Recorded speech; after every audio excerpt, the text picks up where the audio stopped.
So is this just about the right temperature of what you want to challenge guys to the max, basically? Yeah, I mean, I think it's been a hot summer though. You know, we've been training hard all summer long, and you know, beautiful new facility we have with the nice indoor. But we've been going outside quite a bit, and you know, utilizing Nippert. We did it all last week, and it was hot, and so. Yeah, it's great. You know, just like I told the team, we don't know what it's going to be like our first game, you know, at Arrowhead. I mean, it could be very humid and hot that evening, even though we're playing at night. So we'll take advantage of it. You know, certainly with some good heat today, but it's football in July, so we got to take advantage of it. Did you see the moisture impacting throws or catches? Yeah, I mean, you know, there's a lot of guys sweating a lot today, so it's, you know, balls, you know, really definitely were wet out here today, and you know, some grip on it maybe.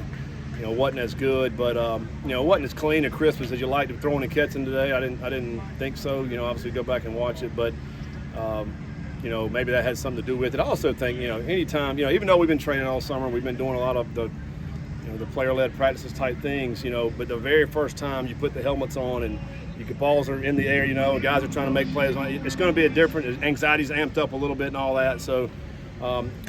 First days are a lot like this. I think obviously tomorrow, hopefully we'll settle in and, you know, get a little bit more comfortable with it. Good day for the defense there. Obviously Matthew McDoom comes away with the interception, the ending there. Talk about what you saw from the defense here in day one. Yeah, I thought they did a lot of good things today.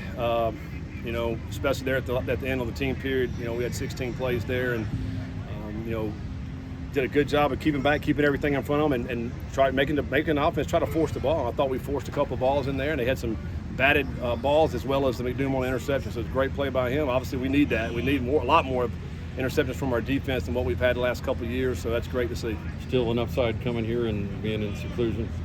Yeah, and we're going to take advantage of the opportunity to come out here. You know, we love our new facility. We'll, you know, be glad to get back to it. But out here, it's different. You know, we're secluded out here. We got our team, you know, 24 hours a day for the next 6 days. So we're excited about it. And we'll take advantage of that as well. Because you're eating, you're meeting, you're walking through, and then you're practicing. So and just rinse and repeat every single day. Coach Pascal and the special teams plan, how did that look throughout the summer building that? Oh man, very excited about that. You know, talking to our guys, they're excited about it. Just an opportunity to get out and, you know, obviously doing some things that are different. But he had a great plan coming in this summer. Worked the guys out. Had a good base knowledge putting in this summer, and then, you know, as we came out today, again, very very base, but yeah, we're excited about what he's going to be able to add and bring to the table. You have a lot of new faces offensively, especially at skill positions. Defense, on the other hand, is a lot more settled, I guess. Do you expect defense to be ahead of the offense for a little bit here? Well, I always think defense is always a little bit ahead. I mean, we went today, even though we've been doing football all summer, we went back to install one today for offense. We didn't really do a whole lot today. It was you know, really kind of boring for our offense today. I mean, it was very base, very base. So the defense will be ahead, I think, early in camp. It's kind of always been that way. You know, but we have some new faces in the secondary, which is interesting for me to see on film and watch some of these guys. And, you know, you mentioned it with McDoom making the pick, and I saw some batted balls from the guys. So that's good to see, you know. But it was very base. I mean, you're always going to have, I think, the defense early in camp be a little bit more ahead. Sincere Lewis flashed a little bit. Good to see a guy like that's battled as much as he has to be on the field finally look like he's got a chance to live up to the talent he's shown. Yeah, you know, and he's at a spot where we got a lot of talent. You know, there's a lot of guys that play a lot of football. Maybe our most experienced group is linebackers, and Sincere has had some bad, unfortunate injuries the last couple of years, but to be able to keep battling and back, man, he's had a lot of fortitude to be able to keep bouncing back, and it was great because he is very athletic, can run. You know, he's hungry, he's eager. You know, hopefully he'll continue to stay healthy and be able to help give us some more depth that we'll love to have, you know, especially special team-wise, but and linebacker as well. Is it a luxury to have Gerhard out there, 6-year guy, 3-year captain? It's like another coach that's still playing. He's unbelievable. What a great human being, individual. You know, any company out there, when he finishes playing, you want to hire this guy. I mean, he is an incredible leader, our best leader on our team overall. We were joking, this is his 8th year at Higher Ground. He came 2 years of high school, and this is his 6th year in college. So he's been out here a lot.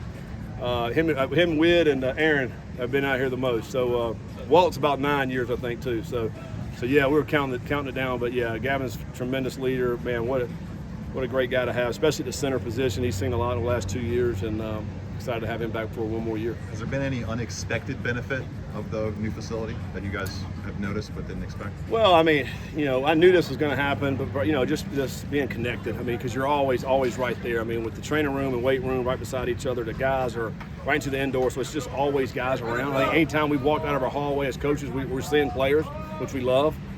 We hadn't had that before. Our guys are really loving the new facility. It's a great building. But it's what you make of it. You got to get something out of it. But the recovery aspect, everything that we put in there will be very beneficial to us this year. Following up on McDoom, who's really good at a smaller level. Between the spring and now, have you seen enough to know that he's going to be able to compete in the Big 12? Yeah, there's no question that he can be able to compete in the Big 12. I think coming out of the summer was probably our fastest player. He can really run. He's still learning at what Coach White and what they want in the defense, and I think. But to me, like day one of practice, he looks better than he did in the spring, so I think he's getting more and more comfortable with that. He comes to every day with a great attitude, and he's eager to prove that he belongs at this level and to be able to play. And so, yeah, we're excited about him. What was up with Pryor? Pryor toward the end of summer had some nagging thing like lower body, hamstring growing type area, but. So he's not full go yet. Obviously, I think as we go through the camp over the next few days, he'll work his way into full go. Can you get that bridge open by the end of the week? That'd be nice. A little extra, 10 minutes to try to get out here and go to the next exit. So, it looked like they had some water damage with some of the rivers down through here maybe. I don't know. But, but it's good to get out here and, we're going to enjoy our time and get back to our home place. You mentioned out at Media Days, too, a lot about the offseason with Coach Nico and stuff. Brendan had a big transformation as well, and some of the other guys, Dante, a couple others to list as well. But just talk about the job Nico did in the offseason this year. Yeah, I mean, Coach Nico and his staff, this is the third straight year we've had the same crew. We have 5 strength coaches here. Do some research on that. I don't know how many across the country have all 5 guys for 3 straight years. That's very unusual. They're a tight-knit group. Man, they treat our guys awesome. They train them to the edge, but yet they love on them too every day. I mean, they just do a tremendous job. And so, what our team speed is the best it's been since we've been here this so far. Our strength numbers have gained big time. Lean muscle mass. Michaela's our nutritionist, did a phenomenal job this summer as well. So, just really super proud of all those guys in that area. Good, cool. All right, guys. Thanks.